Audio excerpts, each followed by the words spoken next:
रत्नागिरी जिल्ह्यात राजकीय हालचालींना वेग आला असून राष्ट्रवादी काँग्रेसच्या शरद पवार गटाला मोठा धक्का बसला आहे। विद्यार्थी सेनेचे जिल्हाध्यक्ष संकेत कदम यांनी आपल्या समर्थकांसह भाजपमध्ये प्रवेश केलाय।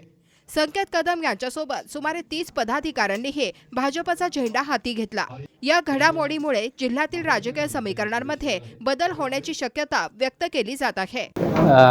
आज आदरणीय किरीट सोमय्या साहेब हे SIRच्या संदर्भात निवडणूक आयोगाने ज्या यादी पुनर्रचनेचं काम सुरू केलेलं आहे त्या संदर्भात आज त्यांचा सिंधुदुर्गपासून दौरा होता आणि तो दौरा करून रत्नागिरीमध्ये सुद्धा सर्व पक्षाच्या विधानसभेच्या तिन्ही विधानसभेमधल्या क्षेत्रातील कार्यकर्त्यांना मार्गदर्शन करण्यासाठी आणि SIRच्या बाबतीत नेमकं कशा पद्धतीने आपल्याला पक्ष म्हणून काम करायचं आहे या सगळ्यांचे ते प्रमुख आहेत।